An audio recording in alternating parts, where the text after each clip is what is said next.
Hello, fellow people, and welcome back to Elin. I had to stop myself from saying Elon again. I'm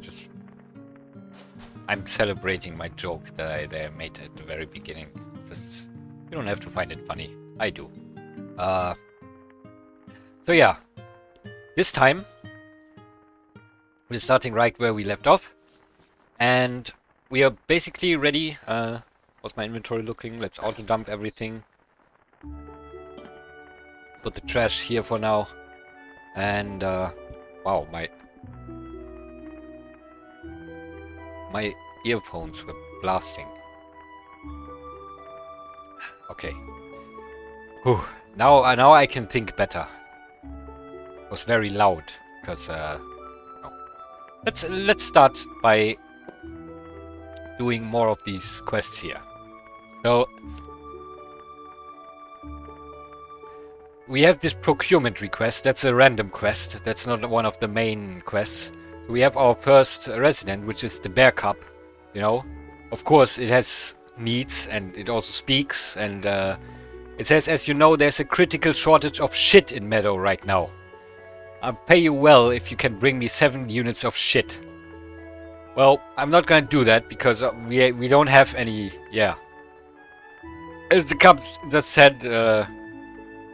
We don't have a lot of shit lying around here, so we're not gonna get that. So this is, as I've said before, this game is gonna start getting good. So we're gonna start the defense training right here. In times like this, you might as well train for combat. Doesn't hurt to learn how to handle a weapon or two in these troubled times. Many of the creatures you will encounter in the field will attack you on sight. You can see the strength of the enemy by hovering your mouse over to the target. It is wise to avoid fighting strong enemies until you are well equipped. First, a quick practical training. I have a passing punk tied up behind the bulletin board. A creature can't move when restrained, so just keep your distance and wait for your life to replenish. I would use replenish there. Yeah, as far as I know, you know, it's an Asian game. It's made by an Asian person who can't necessarily speak a lot of English, so they rely on other people and translation software to make the best English translation that is possible. But you know, it's gonna have some quirks, but it's pretty good. It's pretty good. But you know, that's why I said it. It's not like it's not that I'm petty about language or something. I mean, I kinda am. But you know, there's no criticism. It's just something that was in my mind that I had to tell you that you know, this is a game that is not made by an English person, so we have to forgive some translation errors here and there. Now don't be shy. Go beat up those punks to your heart's content. Yeah, we will do that. So, yeah, you just put up a gallows with a punk, and he's, you know, come on, let me go. Can I? No. Oh, I could actually let the punk go. That's interesting. So I don't have to like beat him like this. I can just let him go. And he appreciates it. And now he wants to fight me. Yep. We're gonna have a fair fight here against this punk. And of course the punk is stronger than me. That's why he tied him up. So I'm just gonna walk over here and let Ashland help me there. Of course I want the glory, so no. Yeah, bullshit. Well, let me tell you, punk, it's what I've done to you is far less bullshit than the game, you know, suggests me to do. So, you know, you should be thankful in your death. Remember that while haunting me. You know, he had a fair chance. He almost killed me. So yeah, let's report back to Ashland. Well done. Stupid enemies like punks are not scary because they only launch simple attacks. However, there are enemies that attack from range, or enemies that have troublesome abilities if you attack them directly. The next training target is a wild boar. Again, I had one tied up behind the bulletin board. Like the punk, a wild boar is a simple opponent, but the fighting ability of wild enemies cannot be underestimated. If you set up a close encounter, you will probably end up getting hit in the back. For such an opponent, long-range attacks are essential. I'll give you several tools, so try to defeat the boar with some ingenuity. Remember, the items can be thrown. Okay, let's walk over this to pick it up. Let's see what we got. We have some potions here. 3 potions of blindness and 3 potions of confusion. These are interesting, you know, if we could drink them and become blind if we want. Which is, I think, would be a new experience for this character, because, you know, they basically breathe alcohol, so, but this is the power of, you know, alchemy and potions, you know, they can do things that can not normally be done to your body. So we could, you know, as always, middle click it. You know, middle click, very important button. You know, just to remind you. And then we could grab it. We could also grab it as furniture. And, you know, put it down. So it's now furniture. You know, then grab it again, click ourselves, put it back in our inventory. What we could do. But we could also just normally grab it, then we hold it in our hands. It's in this slot right here. You know, we could also just move it here. Move it. Oh no, we can't actually. We have to middle click and grab. And then we could, there it is, there's the boar, but there's also like one of the friendly ducks right there. I would love for the duck, yeah, move away. There was a very dangerous situation right there for you. But I don't actually want to throw, you know, this boar is tied up. I'm not gonna untie the boar. You know, I'm not gonna do that right now. So we're gonna right click that. Or you can also like, if it doesn't have like a context, like I could eat this flower, you know, by right clicking it. This junk stone, for example, it doesn't have like a context like that. So if you right click it, it puts it into your into your hand. And then I could throw this junk stone and deal 4 damage to that boar. By the way, if you play this game on your own and you don't see these damage numbers, you go press escape, go to config, and then you have to, under, I guess, in general, where is it? Sorry, yeah, there's a lot of menu, so it's gonna be worth it to, I think it's in other. Yes. You go to other, and you go for, you know, your menu will look like this. You go to other, you click show experimental options.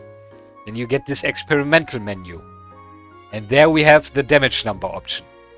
So it is pretty hidden, but I have found it to be just convenient, because if you fight, you know, let's turn it off, and we will see. So I'm going to right click these granite pebbles and throw it at them. And then, you know, this time I've missed. And there I've hit him. And then I have to read here to see, okay, I smash a boar and slightly wound her and stuff. So, and you know, when you're in combat, out in the field in combat with monsters, you're not gonna see at a first glance if you're even getting hit or if you're even hitting the enemies. You don't know if you're doing damage or if maybe the defense of the enemy is too high. You can't tell that at a glance. So I think this is a very important option, the damage number here. Just so, you know, for some clarity. I see, yo, I dealt 8 damage, 6 damage, 4 damage. And, you know, the boar is now afraid, you know, it's afraid to die. What a gruesome, cute little anime game this is. Let's pick these granite pebbles. And now we want to deselect them. So we have our normal context menus again. So you can only do this if you have nothing in your hand. You can grab these gallows, you know, put it in our inventory. Oh, now we're squashed. So if we would do anything right now, the weight of our inventory, because we are at 142 out of 65, this would basically maybe kill us. So I'm gonna grab this again, and if I want to move it around like this, I can throw it. And that's how you can move heavy furniture around, by throwing it like that. We're now at a burden, which is still okay. We are over our weight limit, but that just makes us a little slower. You know, it makes we are now at 90 movement speed, so that is the disadvantage of having a burden. The advantage behind having a burden, however, is if we go to our weightlifting skill here, you know, I've clicked on the weightlifting skill, so now we are we see we have a weightlifting of 2, and well, first of all, let me sleep. Oops. You are not sleepy. Okay, so let's just rest. Let's use the rest instead. So we are resting right now, and you see, while resting with a burden, our weightlifting skill already went up. So by carrying stuff out, by carrying too much stuff, you are training your weightlifting skill, and the more weightlifting we have, the more stuff we will be able to carry. So that is how to increase the carry limit. Just carry a lot of heavy stuff. So actually what I'm going to do is, I'm going to keep this gallows in my inventory for now. I don't have a problem, but with the stuff we currently do, it's not really dangerous. We don't really have to flee from so many enemies. So I see no problem whatsoever in having a little bit of a burden. In fact, we can even open our sturdy box here and take these 5 birch logs. Okay, so that's still a normal burden. What about these 7? Now it's a burden with an exclamation mark. And that limits our movement speed even further. But you see, our weightlifting is increasing while we walk around, while we do anything. So that's how we're gonna work for now, for a little bit here, while we do the next quest, which is talking to Ashland. Right, we just killed a boar from afar. Brilliant! Now you no longer have a problem with opponents who simply push you with force.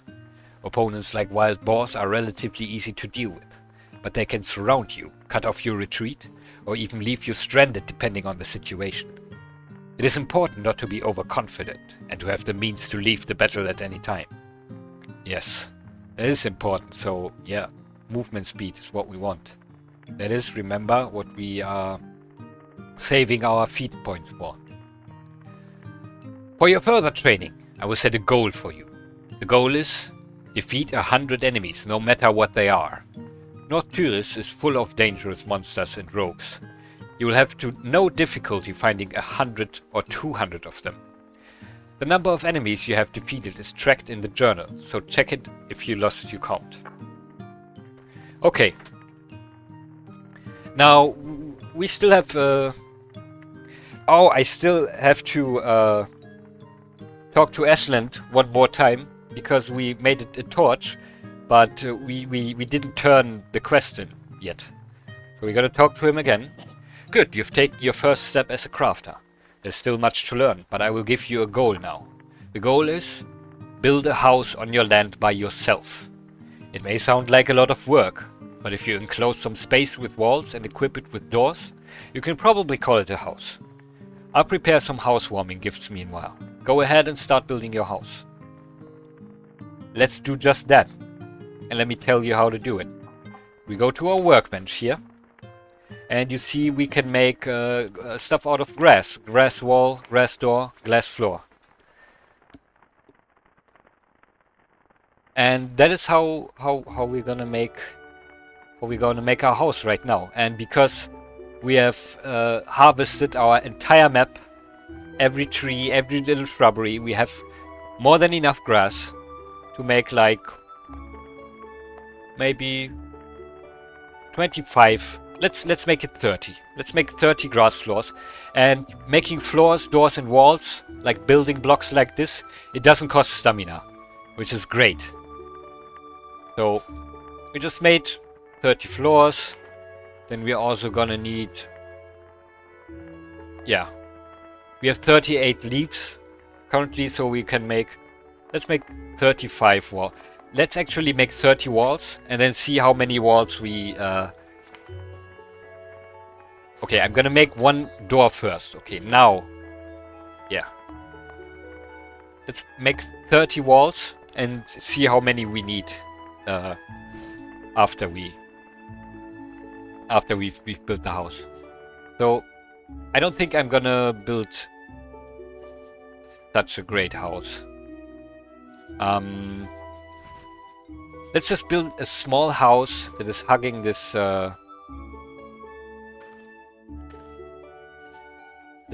hugging this little rock right here. I can rotate like this. I sadly can't place it like this because the brown rock is in the way, so we're gonna place the wall right here. Yeah, like this. Maybe.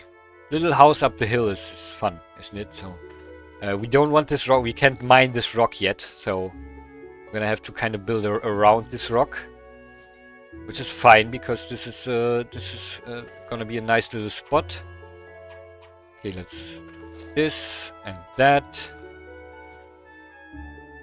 and then because it is still pretty small, we're gonna extend it a little bit more to this direction. Yeah, like this, along the hill. Door. I'm gonna place it there. Oh, that destroyed the rock. That was unexpected. That just got rid of the rock. Okay, let's deselect this. Can I like actually remove? I think I need another tool for that. Oh no, I can mine it with my axe. Okay. We're gonna mine these, losing some walls, but that's no problem.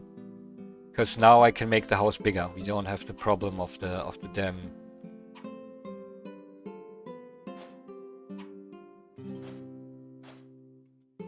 damn rock there anymore. Yeah, that looks. We're gonna do this. Yeah, that looks fine. Okay, complete it like this. Like this, and put a door. Now we need a door. We're gonna put the door right here, and now we see the house is complete. It has completed itself. It has now a sensible height and a roof, and there's our house. And we don't want any stuff to grow on here. You know, we do want this to be the inside of an actual house, so we are gonna put the grass floors down. You know, just see it as, you know, we've kind of cultivated the grass inside of this grass house to make it like as clean and livable as possible. And now we have a house.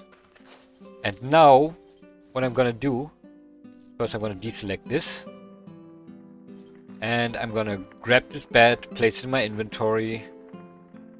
The gallows we can't do right now.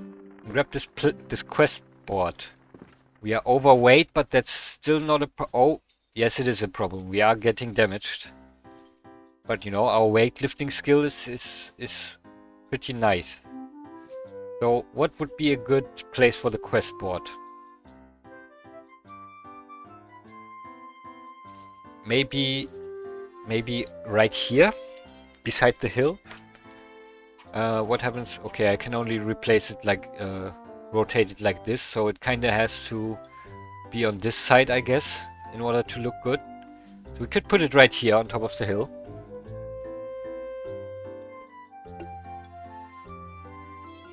Or we could think of another place.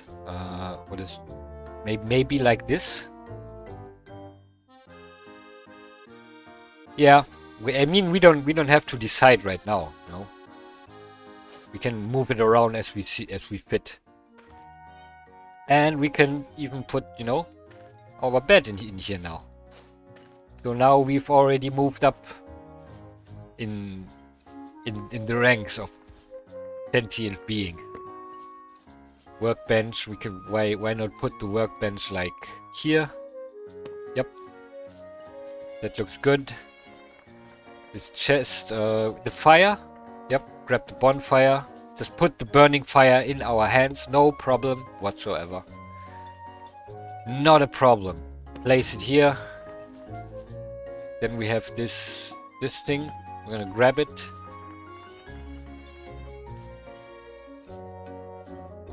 Here. Let's put it behind. Put it in the backyard. Maybe I have a different idea for the backyard actually.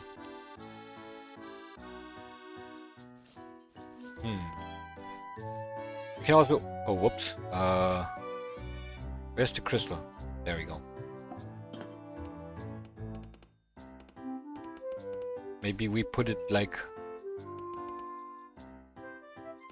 this? Wouldn't that be fun?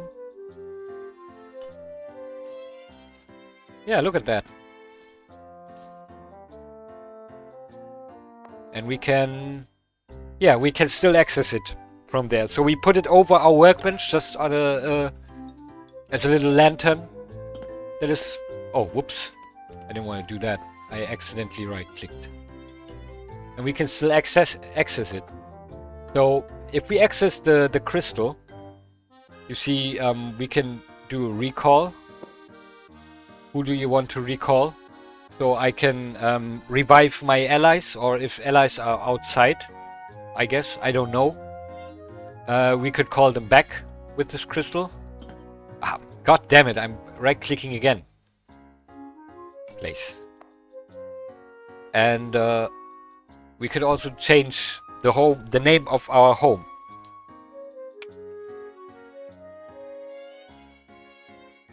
Gidon's house. So now this is not Meadow, this is Gidon's house. And this is what the entire map is called. So we have other people here that are living, so it's more like a settlement than, you know, just my home. So we might change it, but, you know, that's fine. And actually, those two NPCs, they will hang around where the fire is. So I actually like that.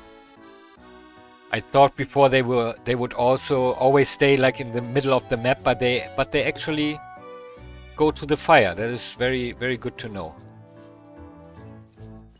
Okay, I'm gonna have to put this gallows down here for a moment. So I can grab this chest. Oh, I will still have to throw it over there. So let's grab it again. Throw it over there. And then grab it again. Where do I want it? Up here. Yeah, looks like I can only access this spot from here or here. So let's grab, place it here like this. That is, I think, a good spot for this community chest. Also, now I am tired, so I'm gonna sleep in a moment here. I do want to put that gallows back in my inventory. Okay, let's sleep. That's amazing, right? We have a nice little house on top of a hill. We sorted our stuff out, and our actual base is starting to look like something. And I can go inside and have a nap.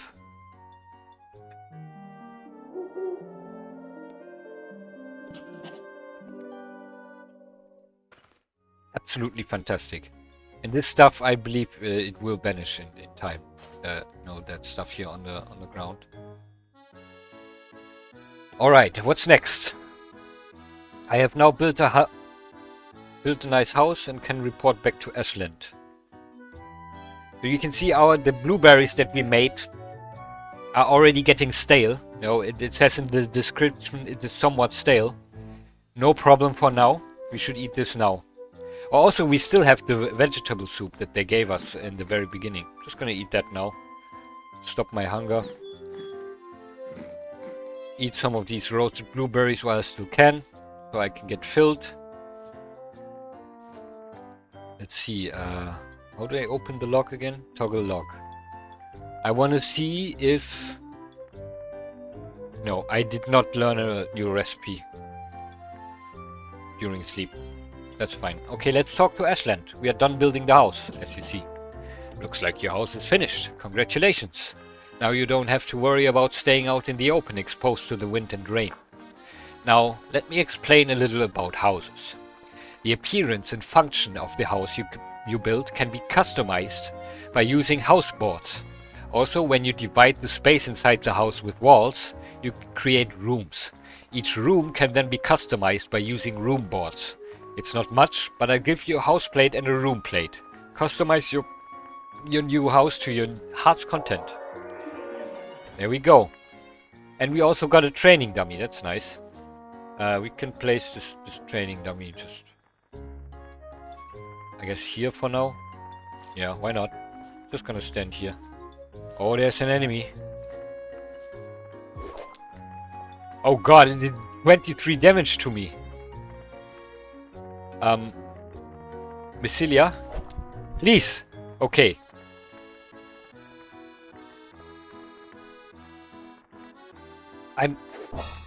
I'm dead. I tried to get rid of the gallows so I could run away, but I'm dead. That thing just came and murdered me. Formidable kobold. I did not expect that. Okay, first death. That's how easily you can die. And after putting your death message on, you can then choose to crawl up or be buried. Be buried. Do not do this. This will kill your character. Your character will get deleted. It's over. You crawl up. You crawl up to respawn. Oh dear Gidon, how could you die so easily?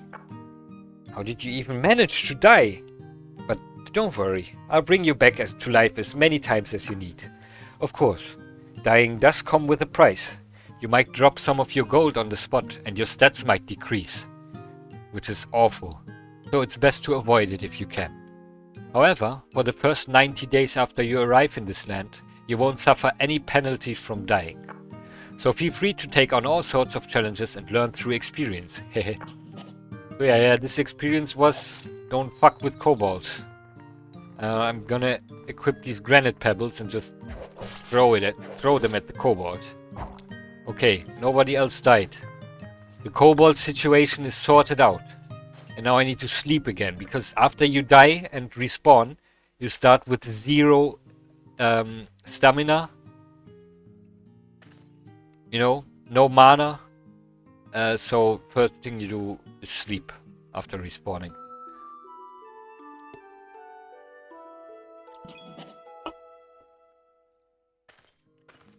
Alright.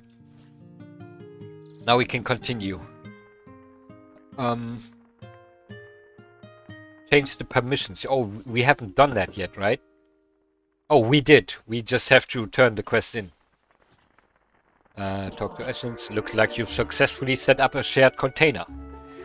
By changing the settings of the containers, you can also create containers that are used on a priority basis, or containers that only allow items of a certain category to be moved in and out. Category. Sorry. Not category. You can try this out later when you need to organize the base's supplies. Alright. Now we are done with our backlogs of quests. I do not want to throw the granite pebbles. I actually want to grab this gravestone. You know, it does look okay. We should memorize our first death. We're gonna put... Whoops. That's not what I wanted. We're gonna put this grave into the backyard. Like here, yes. That's a good place for the grave for now. So we have a recipe of wall torch, which we got from Ashland. Now, if you remember, we already got the recipe.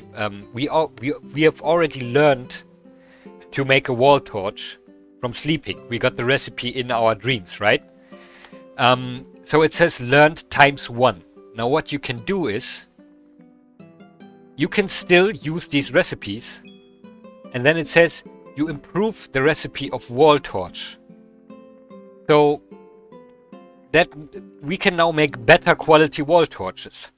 So if you find recipes that you have already learned, then, you know, don't throw them away. Read them, so you can make better quality items then.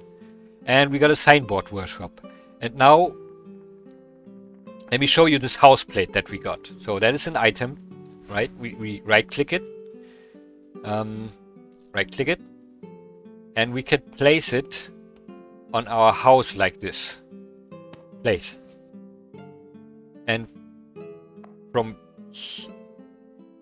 How do we use the house plate? Or do we have to put it inside? Because I can grab it, but I can't really do anything with the house plate. Okay, let's grab it, put it inside. Okay, I can do it from here. I cannot do it from outside. Okay, so confirmed. House plate needs to be on the inside of the house. You can still place it somewhat... Oh, whoops. God damn it. Okay. Place it up here. And with the house plate, I can change the music.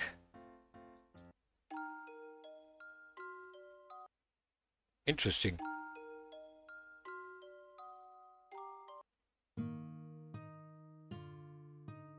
But what does it actually change? Well, okay, but we can. I'm gonna get back to that once I know what it actually does.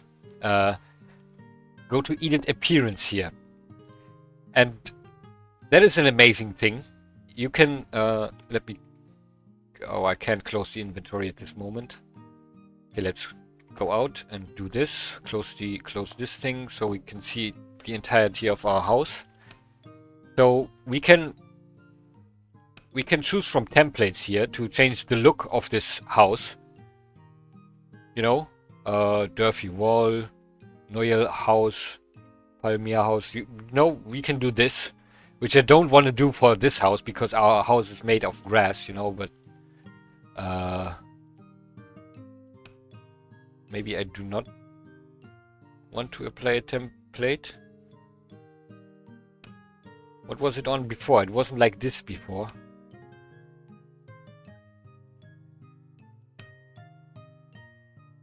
Well, I guess I'm out of luck. But we're gonna customize it anyway. So we can change how the roof looks.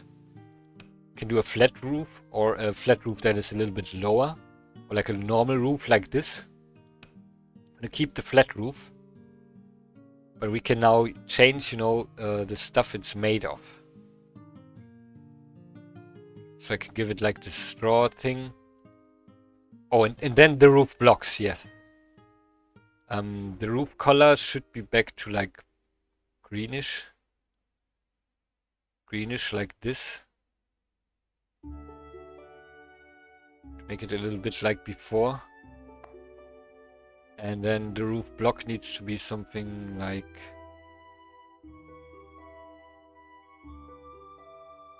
Let's see, there's a lot of pattern. Oh, this looks fine. Wait, roof color. Oh, okay, roof color. Could be a little bit... Yeah, maybe like this. Okay, confirm. What does the roof block color do? Okay, we can't even see it on the roof, so that's fine. What does the roof ramp look like? Nothing. Okay.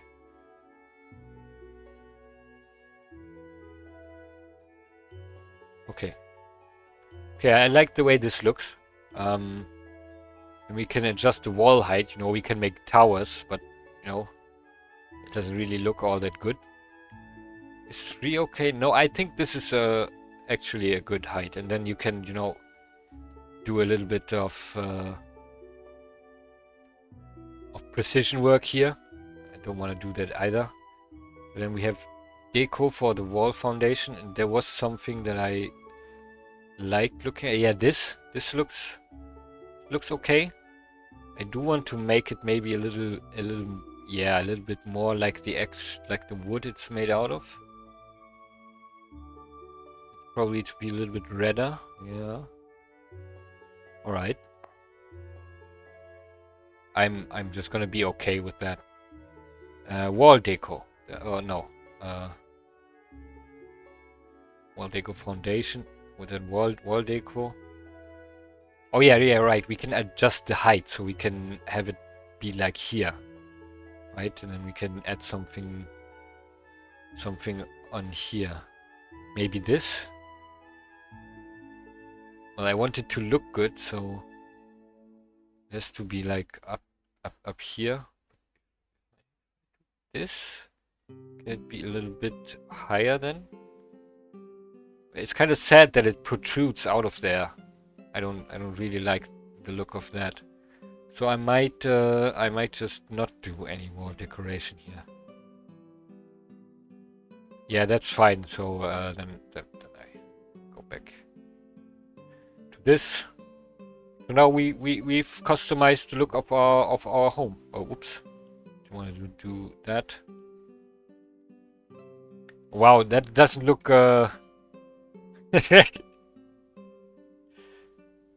Well, it's a little bit of a safety hazard for sleeping. I think I'm just happy with the roof at this point. Yeah, so that's how you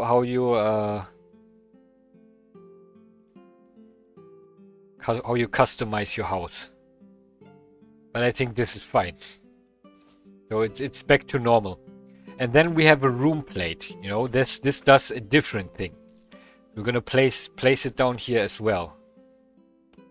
Like this, just under this, right? Oh, whoops. Oh, god damn it. Me and the right click. Now we have even more options, you know? The room plate has access type. And we could make it private or only for residents, or we can make it public. I have no problems with... Oh, you know what? This house is... this is only for residents, yes. So guests do not go into my private room, but my cub can, for example. My bear can access this house, no problem. Change name of the room. Always show windows. Atrium. What does that mean?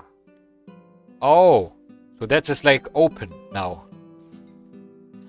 Oh, look at that. It is literally an atrium. Nice. Atrium off.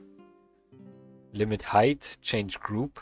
Change music. Oh, that's the house plate. Limit height and change group.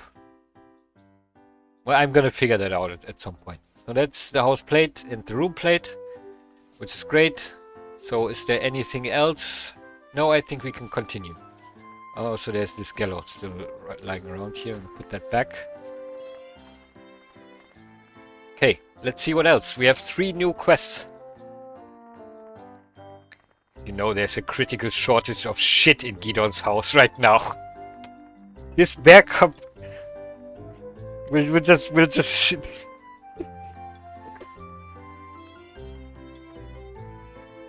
You know, just think about this for a moment.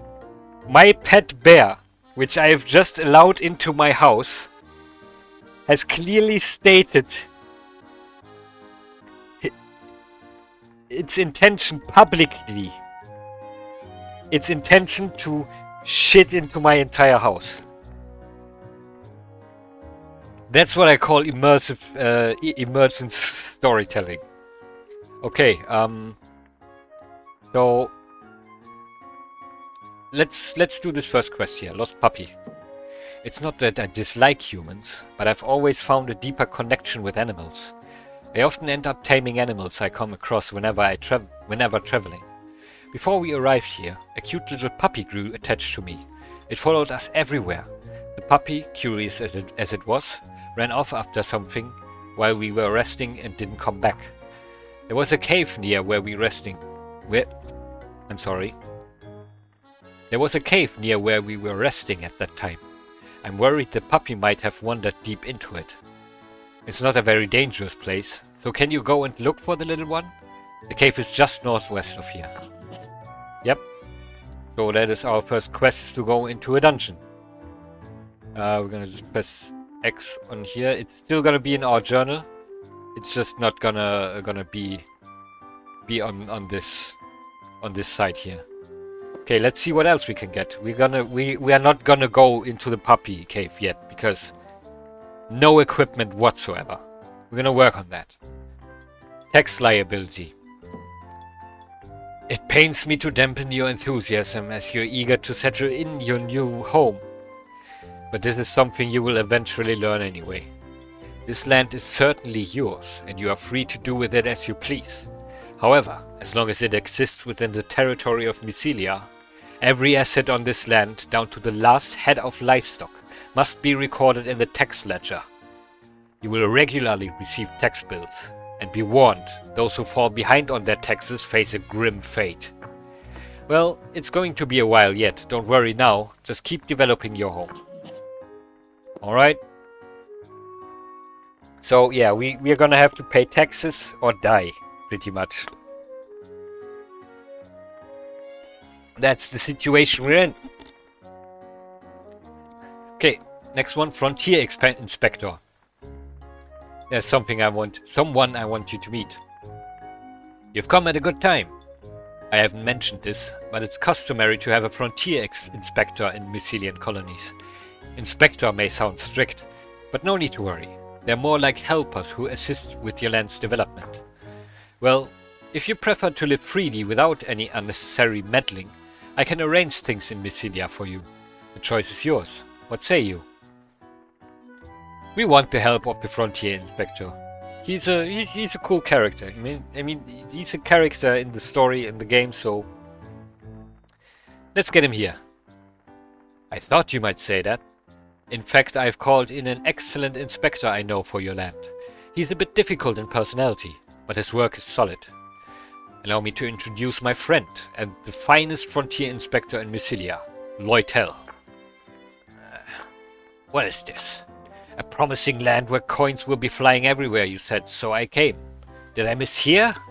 This is nothing but an unprepared, godforsaken, bloody wilderness. I demand a proper explanation, Ashland. I'm a busy man. What's the meaning of this? Why have you called me to this wilderness full of grass and rocks? Well, I did clean it up pretty nicely, haven't I? So chill out, dude. Ah, Loitel. Perhaps your weary journey has clouded your eyes. A gold mine doesn't just lie on the ground. Indeed, this place is as dull as you say. But have you seen the face of this adventurer standing beside me? He is the reason I've called you here.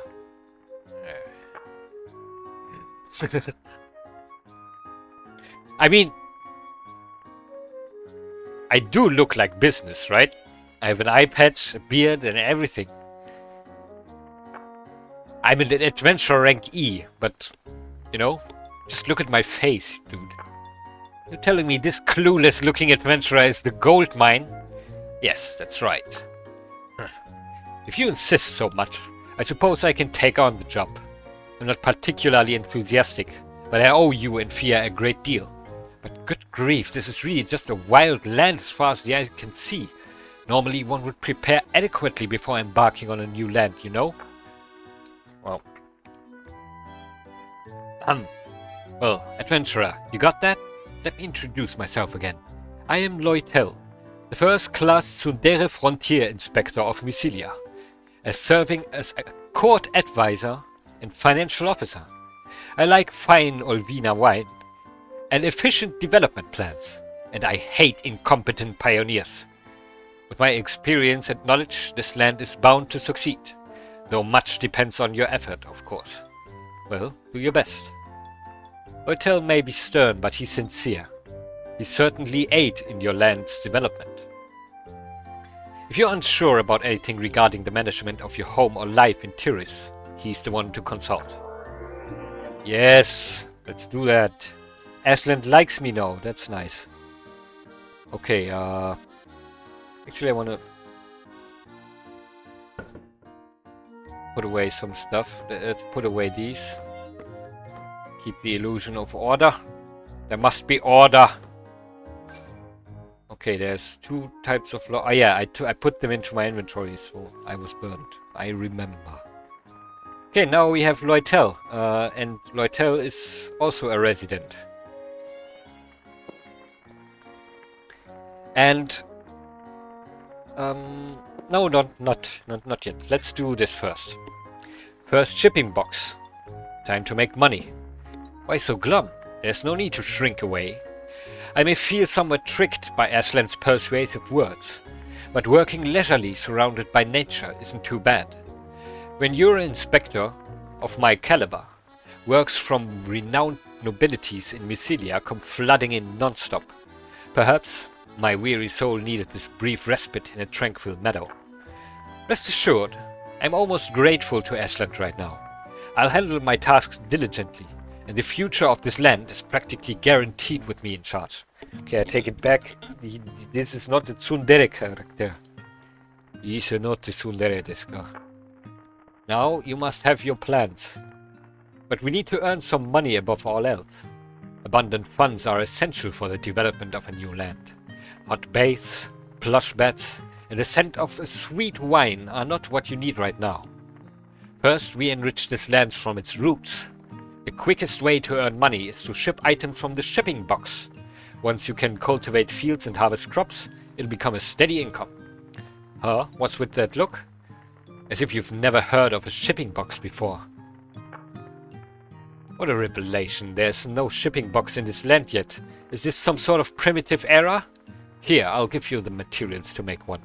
Craft a shipping box from the workbench and set it on the ground.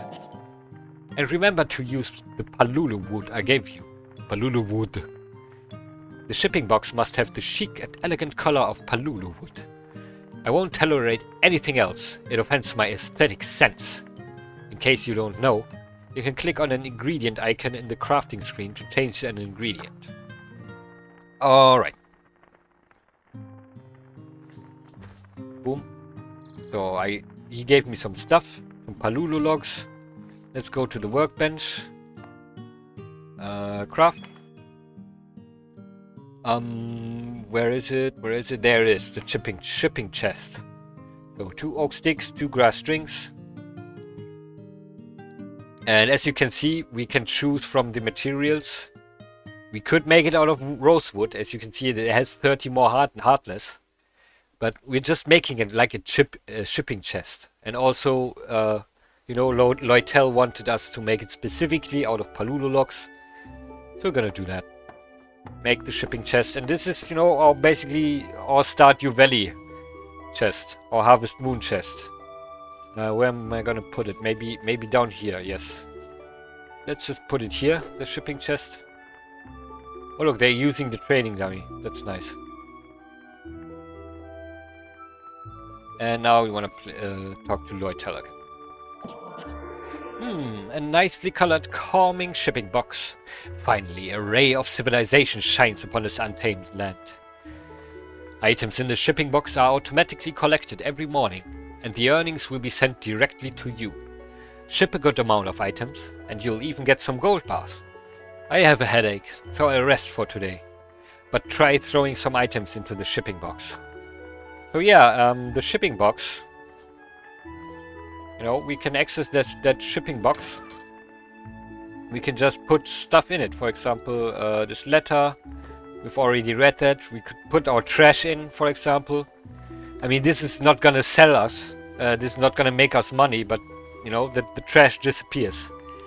So we're just gonna put the trash besides the rest of the stuff we put in the shipping box. Just, you know, so it goes away. This truffle is already stale. I shouldn't eat it anymore, so it goes into the shipping box. these roasted blueberries are about to become stale and inedible, so I'm just gonna sell them right away. This empty bottle as well. This grotesque offal, which is like some body part of an animal. Sell those. These yellow flowers are also already somewhat stale, so before they wither, I'm just gonna sell them. We already have a lot of stuff to sell. These mushrooms too, why not? All fine. We're gonna sort out our money problem later. And gonna sell these gallows as well. Because we had another one. We have another gallows. Just gonna carry that gallows on my shoulder the entire time while working. You know, if you look at the portrait of this guy does something like this. You know, carrying like a gallows around at all times, like some weird rendition of Jesus Christ. That's how much of a hero he is. Okay, what's next? I guess do more quests? Yeah. The new lands. Feel like exploring? We are gonna reach the end of those tutorial quests soon, for now. And that's when we can start deciding on our own what we're gonna do next. This is such a big continent. Once you get used to living here, you may want to go out and explore the surrounding area. If you go southeast from here, you will find a cave called Numel. Monsters there shouldn't be so dangerous, at least in its shallow layers. And there's something that concerns me there. Are you interested in exploring the cave? Before you go out to explore, I'll give you these scrolls. The scroll of evacuation allows you to leave Nephia and return to the surface. The scroll of return will transfer you to the lowest level of Nephia you have visited or to your home. Both of these tools are indispensable for adventure.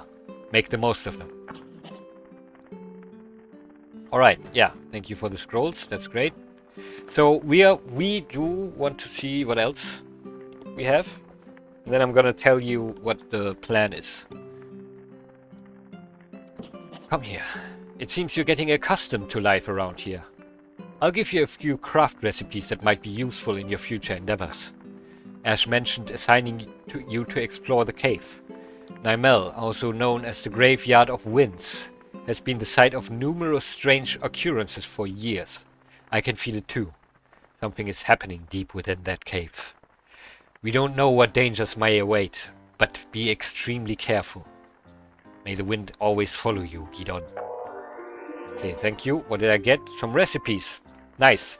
So we now have the recipe for a drafting table, a mason's table, and a stone cutter. There's a lot more. There is a lot more than just this workbench. Let me tell you. So this workbench, we can make a fishing rod. That's how we get something other than bones out of those fish.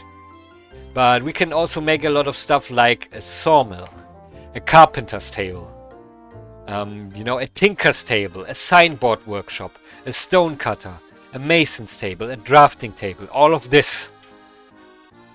And our goal, after we see what else we can get here. Yeah, she's more to teach you. We're gonna prepare ourselves for going into the puppy cave and rescuing that puppy. That's what we are preparing for right now. Before you head to Nimel, there's something I want to teach you. You'll eventually find some locked chests in dungeons, and you'll need a lockpick to open them. I've placed a chest at your feet. Try opening it with this lockpick. Yep. We have this chest, this closed chest, and we have these lockpicks here. And it says the lock is too difficult to pick. You give up opening a treasure chest. So we can't open this chest. But she did give us 12 lockpicks. Let's talk to her again. She's asleep right now. What we can do is we kick her. Boom. Did you just do something bad? Yes, I lost 1 karma point. Yes, I felt your karma drop. In this world, your karma decreases if you do bad things. And if it falls below 0, you become a criminal. Becoming a criminal makes your life very difficult. Complete quests, return lost items, and always strive to do good deeds to increase your karma. By the way, the most serious crime in this world is tax evasion. If you don't pay your taxes for 4 months, you will be immediately wanted and your life will be in danger. So be careful, okay? Alright. So yeah, you have the kick option. So that's how you can wake up NPCs that you want to talk to. Just be careful with it. Yeah? I generally don't do it, but I just want it to happen right now because, you know, we're on a schedule here. Talk. It won't open.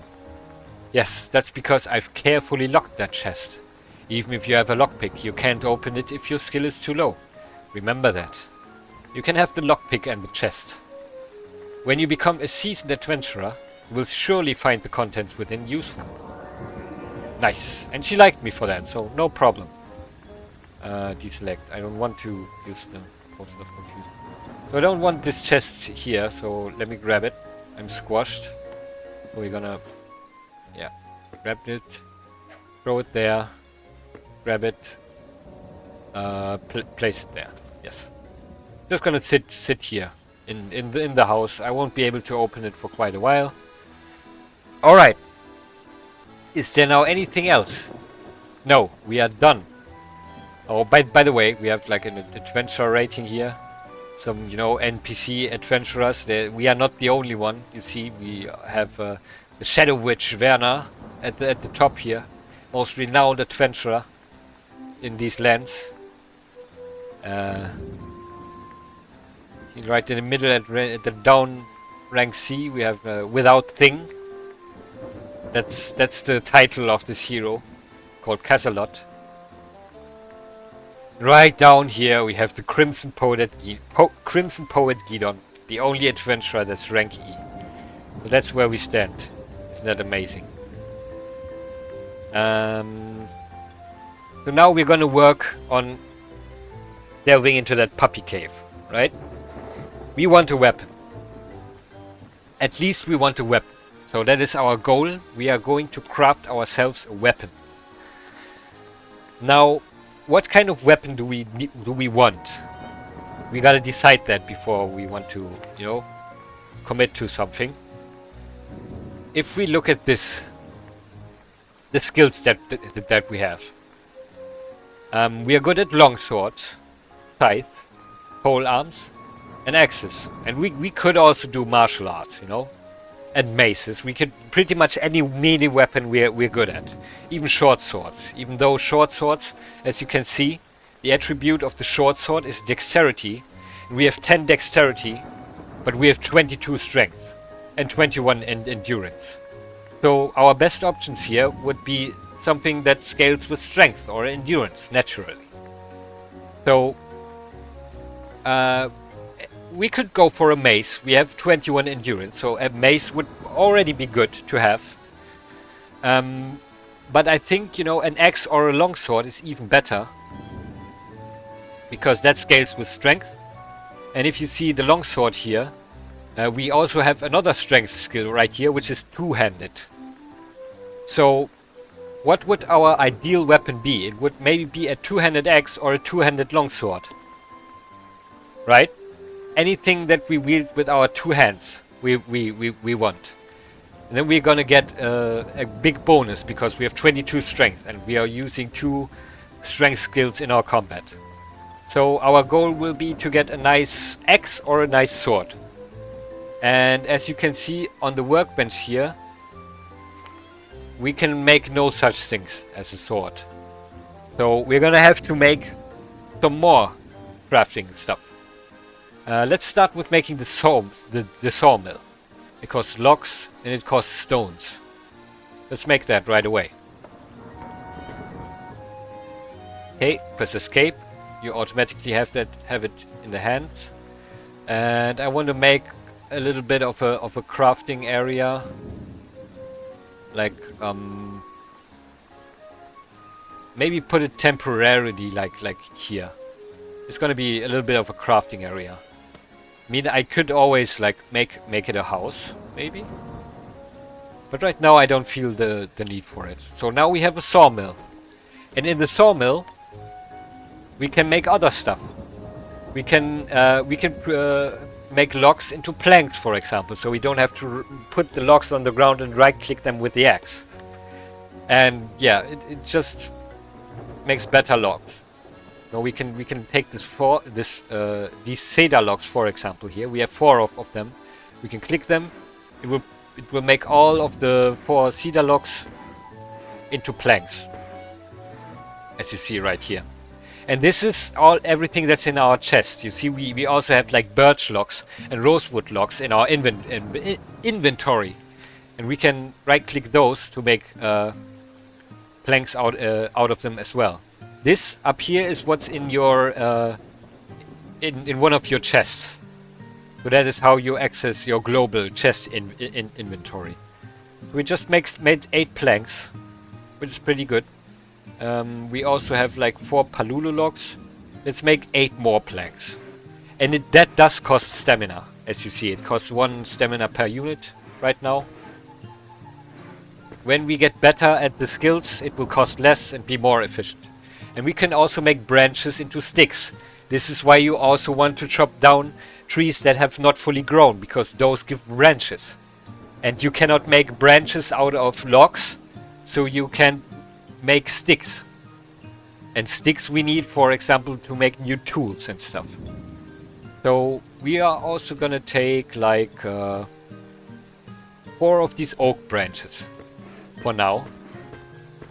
And that makes us have 4 sticks. We're gonna need some more, I think. I think we're gonna need more. So let's just use these rosewood branches.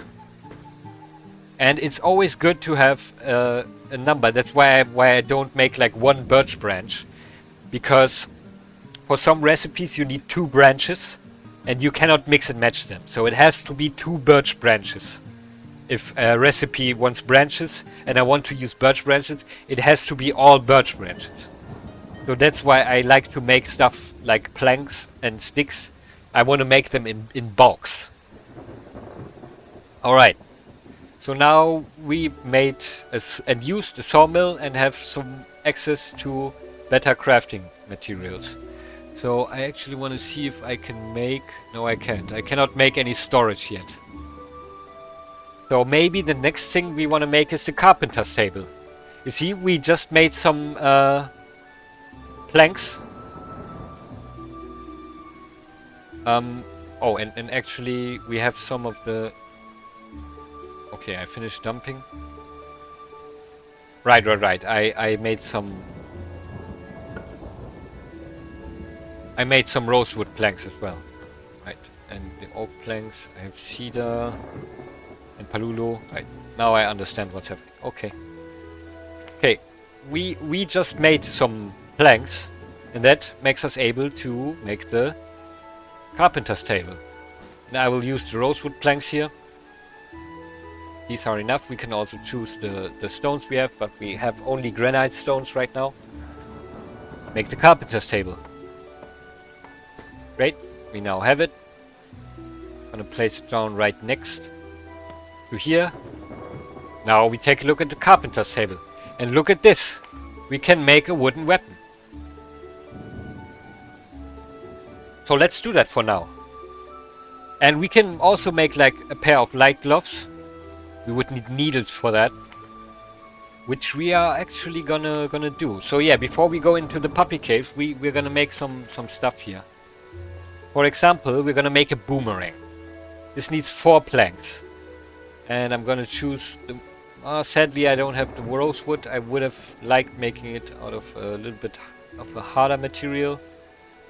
But what we need right now is some more string. Can we make some more string? Yes. I'm just gonna... Oh, that costs 26 stamina. That would kill me. Let's sleep first. Sleep.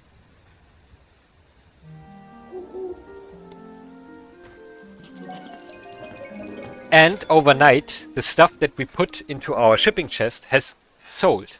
And here we can see like a summary of what we what we made. So you see the roasted blueberries and the stale truffle still made us some money. Same as these flowers that were growing stale. So it was a good thing. And the gallows made 52. So you can put all kinds of stuff into that chest and it sells for stuff. Just like in Stardew Valley or Harvest Moon. And now we're hungry. Thankfully we do have some nuts with us. Can we by any chance roast them? I can make some roasted fruit. I have 3 blueberries with me. They were beginning to become stale. What? Didn't I just make them? It seems like it got cancelled somehow. Let's make it again. Yep. Okay, I made 2 different. These normally stack. Okay. A mushy desert. So I shouldn't eat this. You see, it has red effects. It's made of a harmful substance. It's soggy, bitter, and ugly. So we're just gonna dump it. We're just gonna throw it in here. Not gonna eat that. These, however, you know, we made the somewhat stale food into some good edible food. That's a win for me. And we're no longer hungry. These stale red mushrooms. I'm not sure if I even should eat those. Now we could also always make wheat stew out of wheat and, you know, put some herbs into it. But no. I don't think we are that far in trouble. Okay. Got some more trash. Let's pick it up right away.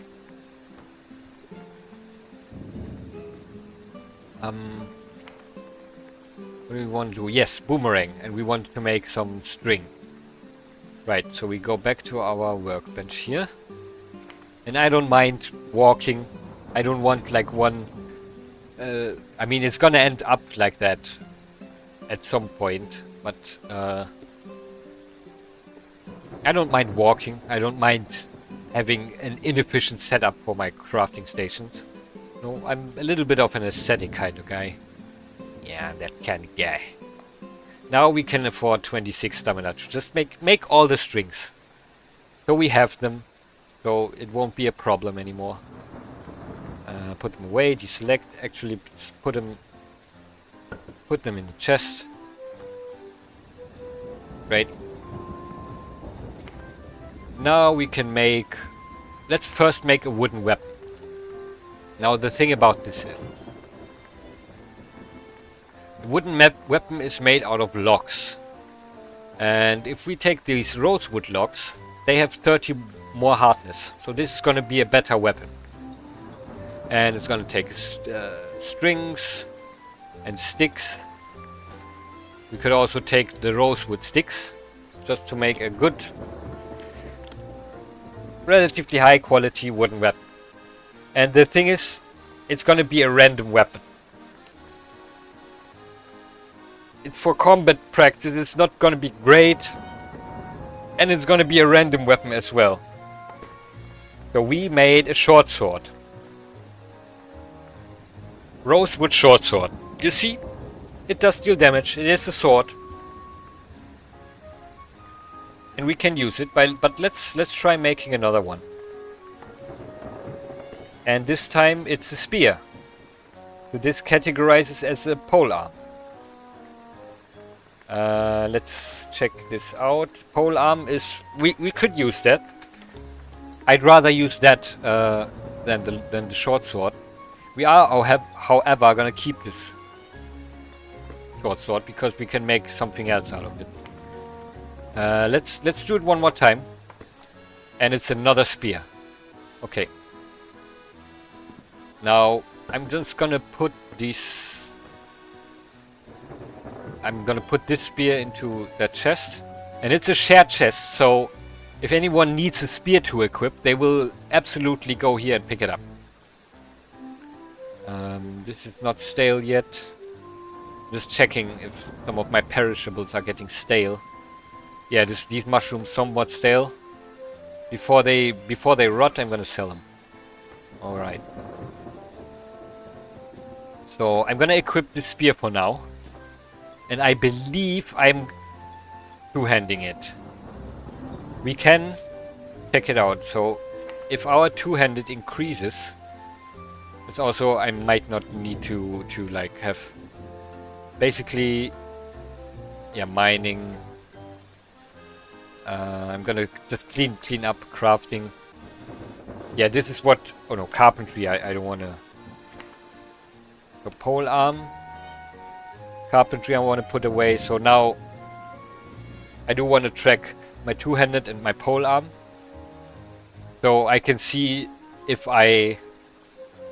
because I honestly don't know if I'm currently like two-hand the weapon. If two-handing means I just have nothing, have to have nothing equipped in my second hand. You know, if I would equip a shield, then this wouldn't be two-handing. But am I actually two-handing this longsword, rosewood longspear right now? That's what I want to know. And I'm gonna find out by just attacking this dummy, I guess. Oh, but I should do that right now because I'm absolutely exhausted and hitting the dummy. Oh, my cub is dreaming about something. That's sad. Let's sleep here. My bad, puppy. I'm gonna make this bed for this puppy. Your residents do want bed. Oh, I am now a tax-free land too. My skill went up. Okay. Alright. Yes. Let's hit this thing. And you see... Oh, I want to stop that. Right click. If something... it trains on the target dummy. So it does it over a long time. And you see both our two-handed skill and our pole arm skill is going up. And right click at any point if you want such an automatic movement. If you want it to stop, you just right click. It will stop. So yes, we are definitely two-handing our pole arm, so this is a good starter weapon to have for us. So we have the starting weapon sorted out. And what else can we make on that carpenter's table? We can make a bucket. And this bucket is actually not to move around water or anything, it's actually a headgear. It is a helmet.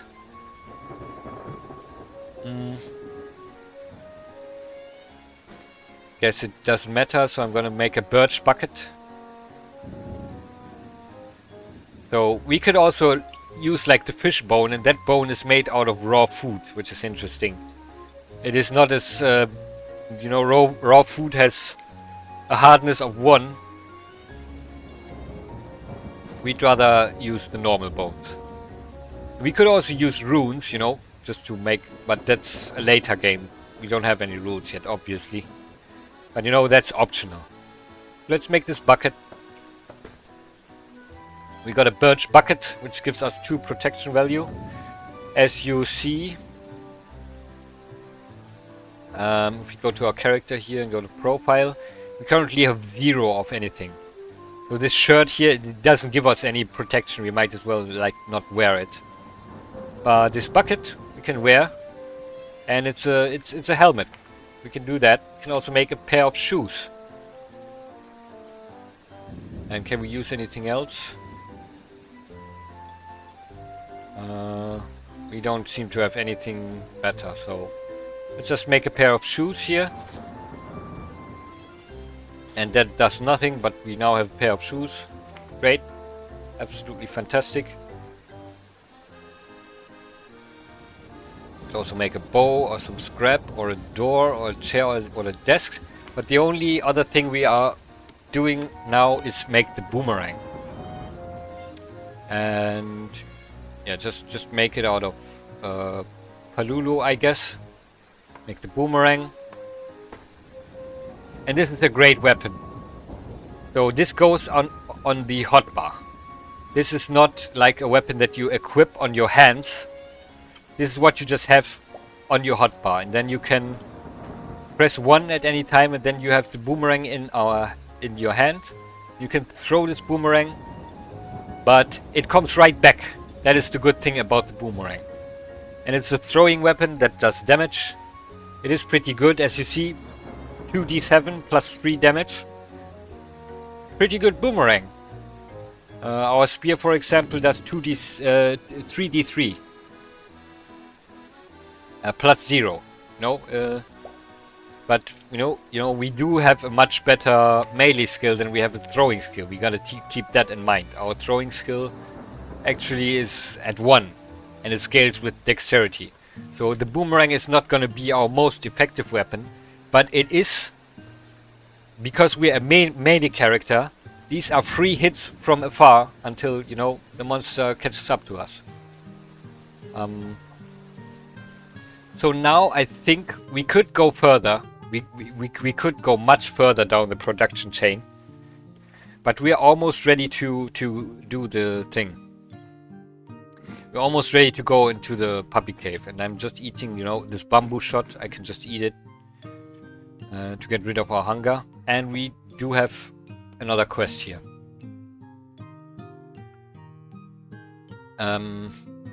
Yeah. Pioneer Spirit quest. What's with that outfit of yours? Are you taking the frontier business lightly? I don't scold serious pioneers, but I absolutely despise those who treat the frontier as a game or a fanciful dream. Those without commitment are to leave this land, no questions asked. So, I was about to teach you the essence of farming. But with that nearly naked getup, you are hardly fit for farm work. Your attitude has raised doubts in my mind, so first, I need to test your potential as a pioneer. Craft a hoe and a shovel on your own. Once you've managed to put together these 2 farming tools, come back and talk to me. So, we cannot make a shovel or a hoe from either of these, neither from the workbench nor from the sawmill. So, we're gonna have to go even deeper. We're gonna have to make a tinker's table. And for that, I'm gonna need a chair and a table. But I'm not gonna do that right now. Actually, I'm gonna set down these gallows here, so that we are no longer overburdened. And also, I'm gonna put all this other weighty stuff away. Yeah, like this. And our chest is already full, that's a problem. But we can we now make, actually, yeah, we can make this wooden box, but we would need nails for that. And for nails we need the tinker's table. Okay, so we can't make any storage for now. So we're just gonna make do with that. I can put these bandages on my hotbar. Put this adventure lock right here, and you know, also this, the lockpick. Just to clean up the inventory a little bit. And we have seeds. We have seeds in our purse. We could put these old tickets in our purse for now, but I don't really want the seeds in there. Okay. That's as clean as we can get for now. I am going to go into this puppy cave right after I've taken a sleep. I'm going to take a sleep.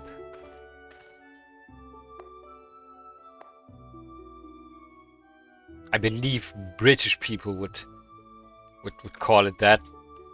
It would say something like that. I'm gonna have a little sleep. And I'm hungry again. And I'm severely out of food. Do I have any food in here? By any chance? I could use these herbs. Let's just go out. Let's just go out and go. The puppy cave is here. Oh, and a day has passed and we sold some stale stuff. And we got ambushed by monsters. So now it begins. So there are enemies here, right? And this bed is a little nasty. We have our boomerang in our hands. So now we can right click the bed. And then left click each melee target. So now you see we already deal some nice damage. And melee combat against the bat is really not so easy. I've found throwing a boomerang to have much more accuracy against flying enemies like bats and stuff.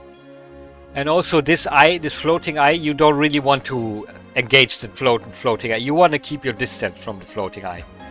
And just throw boomerang at it. You know, even though it scales on dexterity and we only have like a throwing skill of 1 as opposed to our pole arm and two-handed skill. The boomerang is absolutely a worthy thing to have in your inventory. You know, anything that comes at us, I just had like 2 free hits onto this gnome until it even reached me. And now I can hit it with my weapon and it's dead. And now we already have like 2 skins.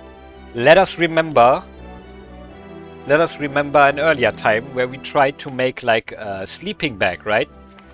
And we need skins for that. We already have those skins. And now I need like piece of fiber. I'm not sure if I have pieces of fiber at home.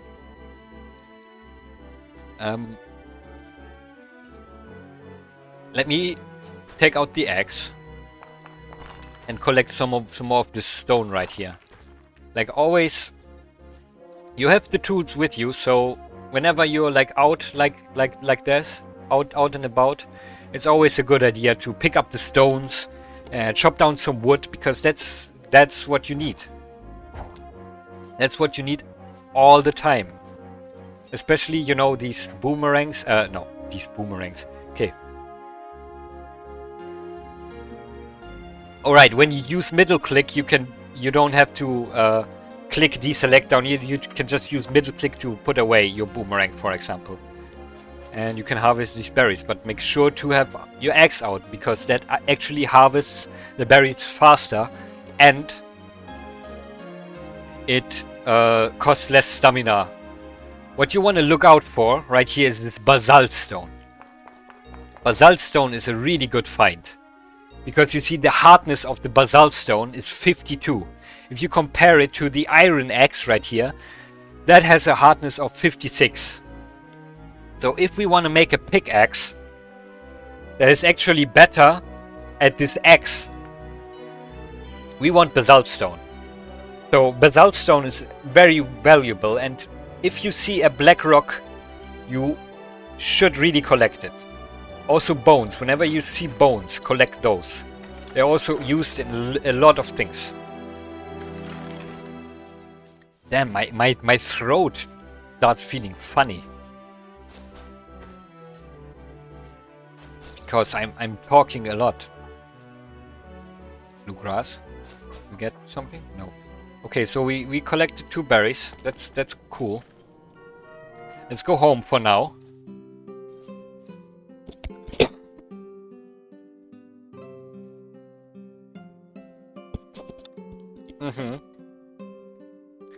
I'm gonna have to end this soon. But yeah. Let's first go, because we are hungry. Gonna have to make some meat on the bone. Where's the corpse of Red? Oh, I have it with me. I'm lucky to have gotten a red corpse here. Nice. And then make some more roasted fruit, and now the hunger situation is sorted. Eat some fruit, eat some meat, eat some more fruit. And then I'm gonna put this perishable raw food that I can't process into good food. I'm just gonna put in here, same as the flowers. Okay, let me actually see. Can I make a sleeping bag here? No, I don't actually have any piece of fiber. So I'm gonna do something different here. I am going to go to this workbench and make another makeshift bed out of leaves and grass. And that weighs only 0.8, so nothing stops me to just keep this bed in my inventory and put it like here. So I'm I will always have a bed with me. So wherever I go now, whenever I'm tired, I can sleep on the spot. Isn't that amazing? So now that we have our food sorted out, like somewhat sorted out, we can go into the puppy cave. And now the first real challenge of the game begins.